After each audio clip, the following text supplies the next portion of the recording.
Joining us now to discuss how politicians should navigate negotiations as leaders of their respective constituencies. We are now joined by Dr. Mazwe Majola. He is a leadership expert and he joins us now via our video link. Dr. Mazwe, thank you so much for your time this evening here in SABC News. I mean, as negotiations continue with various political parties represented in government, or rather in parliament, for this government of national unity, one would ask, on what basis should politicians be negotiating? Yes, good evening, Bali. We must acknowledge that this is definitely a very difficult situation. It's a complex matter which requires dispassionate leadership. And actually great leaders emerge during crisis, so this is a time where we need to see exceptional leaders rising into the occasion to manage this situation. We need level-headed leaders who will understand that in situations like this you need compromise.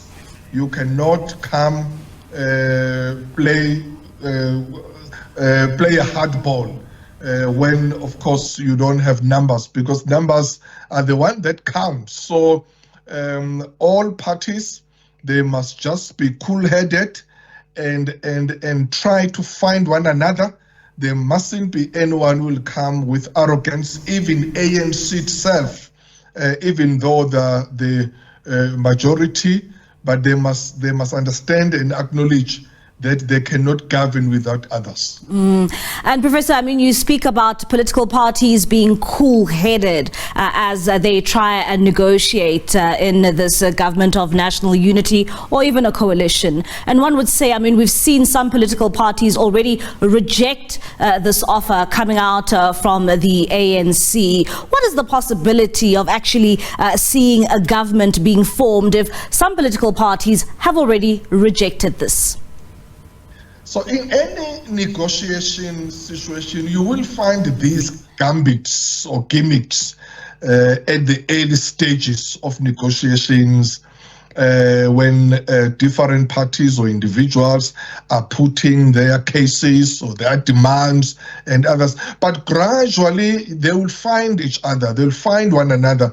As I'm saying that, it really needs those leaders who will say, look, this is not about ourselves.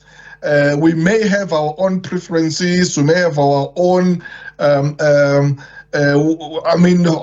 desires, but unfortunately, South Africans have put us into this situation because it's them who have not elected any outright winner. Therefore, because they are the ones who've done this, let's put them ahead of us. Let's put the country as a priority, and let's try and find irrespective or in the midst of differences, because of course differences are massive. We are talking about differences in ideology, differences in culture, in values, in leadership styles, differences in traditions, in history. So there's so much differences. However, there comes a time when leaders must show leadership. That is why you have leaders and followers. Leaders are there to provide solutions, are not there to create problems. So it's important that they must understand that because they are leaders, then the country is looking for solutions from them. And Prof, I mean, you speak about South Africans being at the center of these negotiations. And one would also ask, I mean, we've seen how things have played out in local government. And will South Africans be at the heart of these negotiations when these political parties all come together and start negotiating a way forward?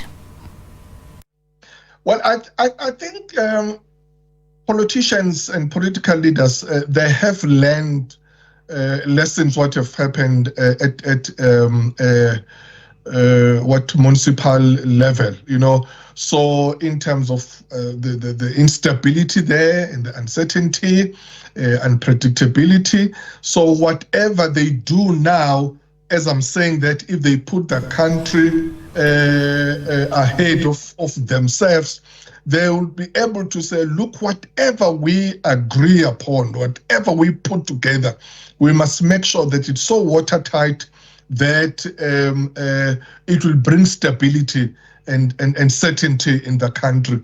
Because we are running the country, we are running the government, we don't want anything that will, any given time, collapse. Obviously, as we are saying that we live in unpredictable time, you'll never know what will happen in a year's time, in 2 years' time.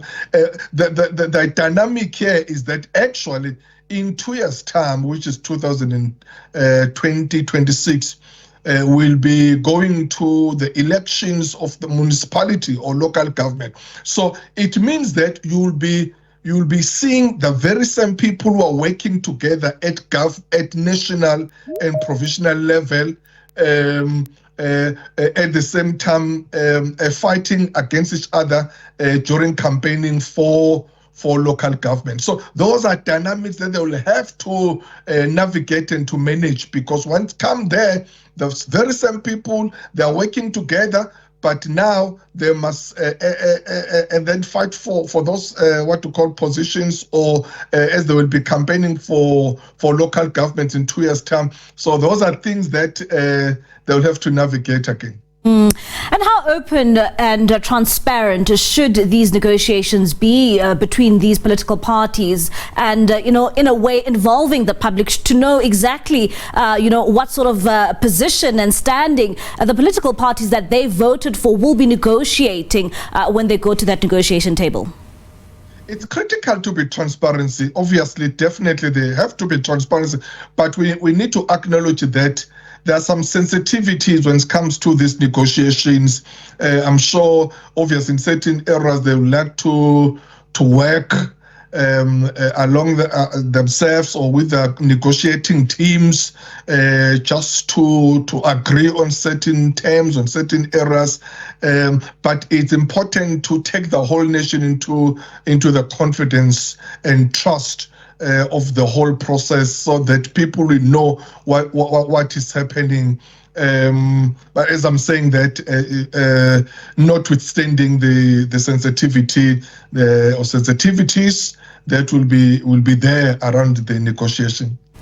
It will be certainly interesting how the situation will pan out, during this week, especially as we edge closer to the end of that 14 days. That's Professor Mazwe Majola giving us his insight there when it comes to the negotiations we will continue to see throughout this week.